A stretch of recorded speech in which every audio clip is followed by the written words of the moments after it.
বিসমিল্লাহির রহমানির রহিম। আসসালামু আলাইকুম। নিয়ে নিচ্ছি মেজারমেন্ট কাপের 2 কাপ আটা।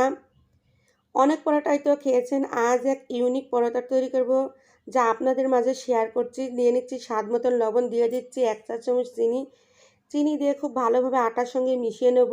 পুরো ভিডিও জুড়ে রয়েছে টিপস অ্যান্ড ট্রিক্স, সঙ্গেই থাকবেন। নিয়ে নিচ্ছি নর্মাল তাপমাত্রা রাখা একটা ডিম, ভেঙে দিয়ে দিচ্ছি আটার ভিতরে।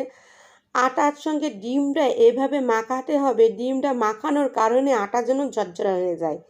আমি আটাটা মেখে নিচ্ছি। এই পরোটা একবার খেলে বারবার খেতে মন চাইবে, এতটাই টেস্টি। নিয়ে নিচ্ছি মেজারমেন্ট কাপের হাফ কাপ দুধ, দিয়ে অল্প অল্প করে দিয়ে একটা ডো তৈরি করে নেব।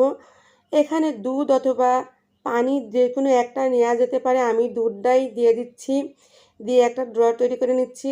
হয়ে গেছে। এভাবে টানা হেঁচড়া করে একটা ভালো করে ম্যাশ করে ডো তৈরি করে নিচ্ছি। 10 মিনিটের জন্য তেল ব্রাশ করে রেস্টে রাখবো। এদিকে রেস্টে থাক, অন্য কাজ করে নিয়ে নিচ্ছি 2 টেবিল চামচ রান্নার তেল, দিয়ে দিচ্ছি 3 চা চামচ আটা, দিয়ে একটা লিকুইড তৈরি করে নেব। এই লিকুইড তৈরি করে নিচ্ছি। ওইদিকে 10 মিনিটের জন্য আটাটা রেস্টে রাখছি। 10 মিনিট পর এই যে কতটা সফট হয়েছে আপনাদেরকে একটু দেখিয়ে দিই। এইভাবে করে নিয়ে নিচ্ছি। আমি লম্বা করে নিয়েছি।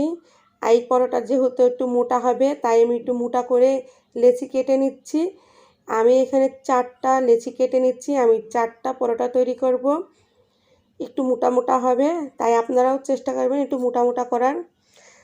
এভাবে করে আমি একটু রাউন্ড দিয়ে নিচ্ছি। আমার ভিডিও ভালো লাগলে অবশ্যই একটা লাইক দেবেন। আপনার একটা লাইক আমার ভিডিওর জন্য শেয়ারের কাজ করবে। তো আমি একটা বড় সড়ো করে একটা রুটি তৈরি করে নিচ্ছি। দেখতে পাচ্ছেন কেমন করে রুটিটা তৈরি করে নিচ্ছি। এইভাবে করে ঠিক রুটি তৈরি করে নেবেন। পুরো ভিডিও জুড়ে রয়েছে টিপস অ্যান্ড ট্রিক্স, সঙ্গেই থাকবেন। এটা দুধ ডিম দিয়ে পরোটা তৈরি করছি। দুধ ডিম দিয়ে পরোটা এত টেস্টি, একবার বাসায় তৈরি করবেন, খেতে দুর্দান্ত লাগবে, অসম্ভব মজা। এই যে বড় করে একটা রুটি তৈরি করে নিয়েছি। আর যে লিকুইডটা তৈরি করছিলাম এবার ব্যবহার করব। দিয়ে দিচ্ছি অনেক করে, একটু চারি সাইডে বেশি করে দেবেন। লিকুইডটা দিয়ে খুব হাতের সাহায্যে এভাবে মিশিয়ে দেবেন। দিয়ে চারি সাইডে কিভাবে করে ভাঁজ দিচ্ছি, ভাঁজগুলো দেখে নেবেন। এই যে এভাবে করে ভাঁজ দিয়ে নেবেন। আর যেভাবে করে গোল দেবেন সেটাও দেখিয়ে দিচ্ছি। আমার ভিডিও ভালো লাগলে অবশ্যই আমার ভিডিওটাকে শেয়ার করবেন, লাইক দেবেন, কমেন্ট করবেন, বেল বাটনটা বাজিয়ে দেবেন যাতে করে পরবর্তী ভিডিওর নোটিফিকেশন সবার আগে আপনার কাছে পৌঁছায়। এভাবে করে গোল করে আবারও আমি গোল করে আরেকটা পরোটা তৈরি করে নেব। দেখতে পাচ্ছেন আমি গোল করে পরোটা তৈরি করে নিচ্ছি। এই যে হয়ে গেছে, কেমন মোটা হয়েছে দেখিয়ে দিচ্ছি। একটা কোনো কিছু রাখার আগে এইভাবে একটু আটা ছিটিয়ে দেবেন, তাইলে করে থালের সঙ্গে কিংবা প্লেটের সঙ্গে লাগবে না। এই যে আবার একটু আপনাদের ভালো করে দেখিয়ে দিচ্ছি কীভাবে রাউন্ডটা দেবেন। এভাবে করে রাউন্ড দিয়ে আর একটা রুটি এভাবে করে তৈরি করে নেবেন।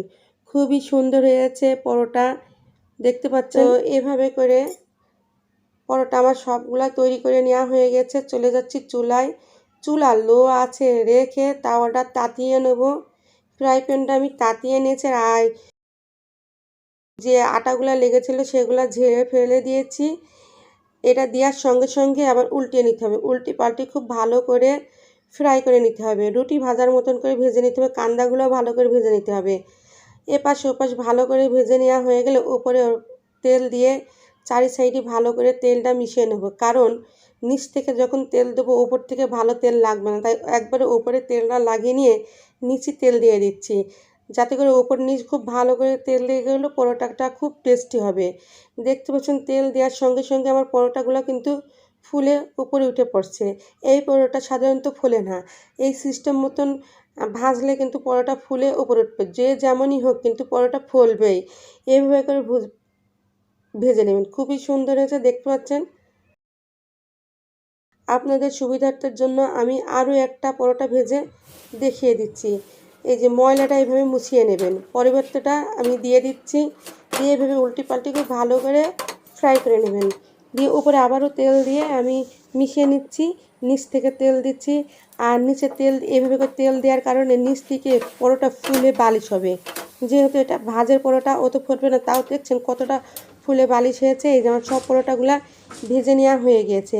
আপনাদের একটা ভেঙে দেখিয়ে দিচ্ছি কতটা স্তর হয়েছে, তাই দেখুন কতটা স্তর হয়েছে। খুবই সুন্দর। আজ এই পর্যন্তই। আল্লাহ হাফেজ।